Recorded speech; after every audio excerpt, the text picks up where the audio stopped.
Greetings, people of the internet. This is Scott with CircWorks, and this is 100 Days of Making Comics. Welcome to day 8. 100 Days of Comics, if you aren't familiar, is where I set aside at least 20 minutes a day, or 20. Well, I'm trying to cut it down already. At least 30 minutes a day, and today I did get a little more than 30 minutes in, which is good. But at least 30 minutes a day to work on my own personal comic book projects. The project that I've been working on and that I'm talking about today and that I have been talking about is Young and the Dead, issue 3.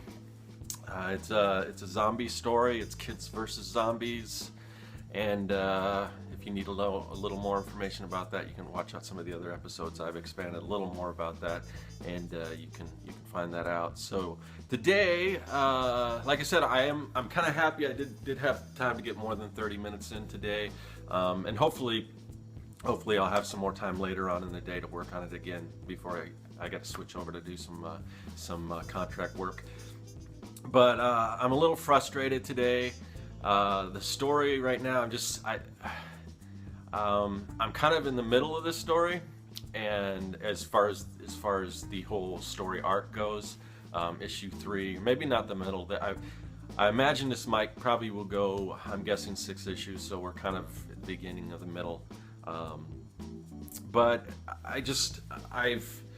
I've been trying out this new technique, and I've talked about it. Usually I'll script everything out first, and then I'll break it up within the pages. Last issue that created some problems. I think in a future one of these episodes I'll kind of go through a few different ways to approach a story as far as what do you do, script first or whatever. But I'll go more into depth in that later. This one might be a short one, I don't know. But anyway, so I've got, and I've showed these before, what I'm calling pre-thumbnails, because like I said, usually I would go write the script, then I would go on the thumbnails and I'd kind of plan out each scene. So what I've done, I've just roughly, very, very roughly, and these are almost just stick figures, which thumbnails can be stick figures, even your finished thumbnails, but none of this really has anything to do with the angles that we're probably going to be seeing or anything like that. It's just to kind of give me an idea of how many panels I can tell this story in. And the reason, I guess, why I'm frustrated today is because this issue's a little different, and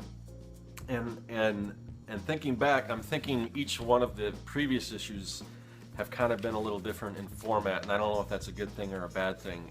And what I mean by that was, so the first issue, it's kind of a slow build. It's kind of this sleepy type town, suburban town, nothing really going on, and things and we kind of introduce some of the characters. So again, it's sort of a slow build, and then towards the end things really start happening. So the first issue kind of follows this type of format, what I just explained. The second issue, it's a little more action, but it's also encapsulated in one particular area. We get to know the characters a little more, but there's definitely a lot more going on, a lot of action. So those two issues are quite different in pacing and just the general theme and the way the story goes.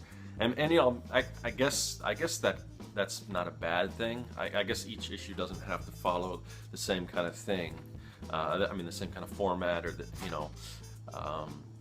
so you know, maybe I'm making more out of this than I need to. But issue 3, it just seems there's a lot going on, and there's really not even a lot of focus on my main character, which and there's not a whole lot of dialogue, at least from what I can see right now. I haven't gone and written any dialogue.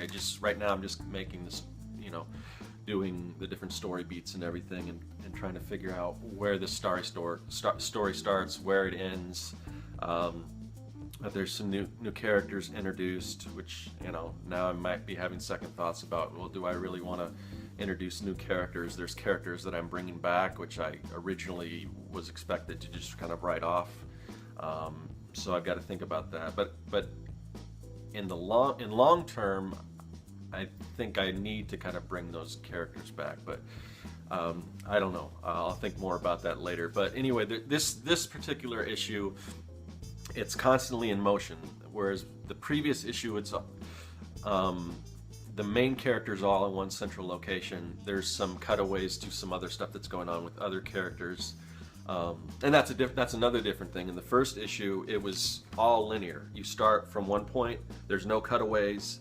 There's no flashbacks, anything. It's all you start. There's a starting point. There's an ending point, and then the second issue, we're kind of cutting back and forth. So I don't know if that's jarring to the reader, like if they're used to expecting something from a certain issue and then we kind of change things up. I don't know. This issue, issue 3, again, we've got I think there's 3 different. I'm trying to split up some of these characters. So there's 3 different things kind of going on at a time.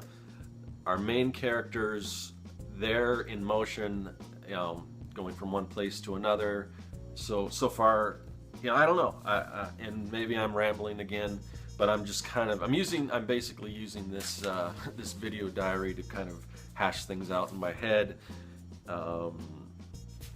So yeah, I don't know. And again, I've got this point at the end of the story, which I finally kind of mapped out most of the beats, and I've talked about this before, but I've got this portion towards the end that requires some exposition, and I'm not sure. I'm just kind of worried that that's not the right place for it.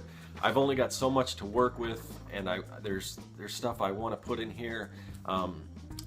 There's a panel earlier on in the story that's like a double page spread. Maybe I might have to just make that single page and bump things out so I have more time to tell the story, or wrap up this section of the story before going on to issue 4.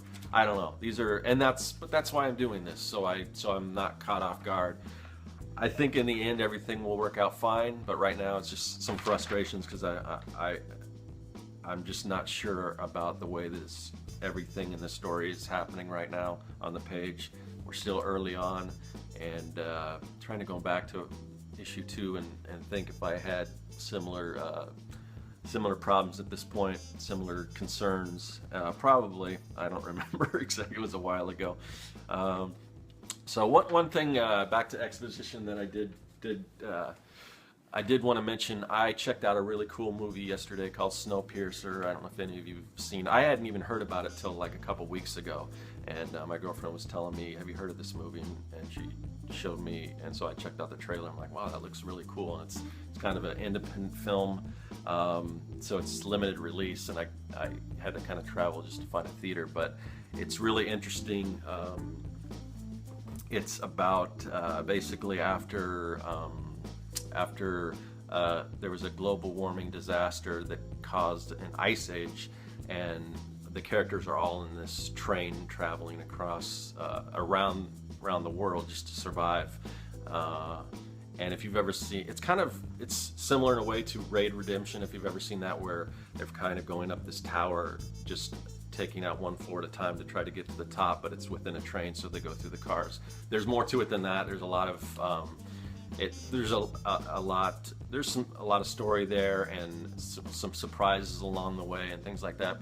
But why I'm bringing this up, because there is one section where I think they handled exposition really well, and what they did was like I said, they're in this train, and you don't really know why this train even exists, and then they go to sort of a newsreel thing that the characters are watching on a screen in a classroom on the train, and they do explain via exposition about why this train exists and who built it and for what reason and everything. And it was kind of interesting the way they handled that. And going back to what I was talking about before, I was up and this was towards the middle or towards the end of the film when we find this out, and and while I'm watching the movie, I'm like, this is really cool, but what is the deal with this train? Why does it even exist? And so I was wanting that, so when they did give me that information, I was happy about it, and that's kind of what I want with my story. And they've done this well in other movies. I forgot which one, but one of the Iron Man movies, they flash back to Tony Stark's father, and via like an old newsreel or something, they explain some pertinent information. Another great one was Jurassic Park, where they go to Mr. DNA and they have a little cartoon and he explains how they built dinosaurs. That was done really well. So those are some things I'm thinking of when I think of how to introduce this information into my story. Okay, so again, I kind of feel like I'm kind of rambling a little bit today. I've got to collect my thoughts, getting a little frustrated, but I think in the end everything will be okay.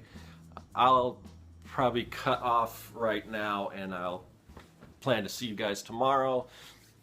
Hopefully then I'll be in a little better mindset, and we can talk about some other ways to help you, create your own comic if you're working on comics, or if you're just interested in the process. Maybe you're not even working on a comic. Maybe you just find this interesting. I always find people talking about how they create art or whatever very interesting. So there might be some of you guys out there like that. That's probably about it for today. Again, 100 days of making comics. This is day 8. I'll see you tomorrow for day 9. That is all.